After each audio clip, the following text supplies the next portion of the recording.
Welcome to new TV Telugu. Andhra Pradesh ముఖ్యమంత్రి చంద్రబాబుకు Microsoft సహా వ్యవస్థాపకుడు ప్రపంచ కుబేరుడు బిల్ గేట్స్ లేఖ రాశారు. ఏపీ ప్రభుత్వం ఇటీవల Bill and Melinda Gates Foundation ఇండియాతో కీలక ఒప్పందం చేసుకోవడంలో సీఎం చంద్రబాబు చూపిన చొరవను ఆయన ప్రత్యేకంగా అభినందించారు. ఈ ఒప్పందం ద్వారా రాష్ట్రంలో పలు రంగాల్లో గణనీయమైన అభివృద్ధి సాధ్యమవుతుందని బిల్ గేట్స్ ఆశాభావం వ్యక్తం చేశారు.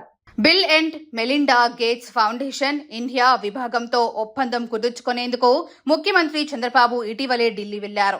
ఈ పర్యటన విజయవంతం కావడం, కీలక ఒప్పందాలు కుదరడం పట్ల బిల్ గేట్స్ హర్షం వ్యక్తం చేశారు. ఈ మేరకు సీఎం చంద్రబాబుకు ప్రత్యేకంగా లేఖ రాసి ధన్యవాదాలు తెలిపారు. ముఖ్యంగా వ్యవసాయ ఉత్పత్తుల అభివృద్ధి, రాష్ట్రంలోని పేద ప్రజలకు మెరుగైన విద్య, వైద్య సదుపాయాలు కల్పించడం వంటి అంశాలపై ఫౌండేషన్తో ఒప్పందం కుదుర్చుకోవడం చంద్రబాబు విజన్ కు నిదర్శనమని బిల్ గేట్స్ తన లేఖలో కొనియాడారు. పరిపాలనలో ఆధునిక సాంకేతిక పరిజ్ఞానాన్ని వినియోగించుకోవడానికి నూతన ఆవిష్కరణను ప్రోత్సహించి వాటి ద్వారా ప్రభుత్వ సేవలను మరింత బలోపేతం చేయడానికి ముఖ్యమంత్రి చంద్రబాబు ఎంతో ఆసక్తి చూపుతున్నారని బిల్ గేట్స్ ప్రస్తావించారు. గేట్స్ ఫౌండేషన్ తో కుదిరిన ఈ ఒప్పందం ద్వారా ఎంపిక చేసుకున్న రంగాల్లో ఆంధ్రప్రదేశ్ అద్భుతమైన పురోగతి సాధిస్తుందని పూర్తి విశ్వాసాన్ని ఆయన వ్యక్తం చేశారు. ఈ మేరకు ఫౌండేషన్ నుంచి పూర్తి సహాయ సహకారాలు ఉంటాయని కూడా బిల్ గేట్స్ హామీ ఇచ్చారు.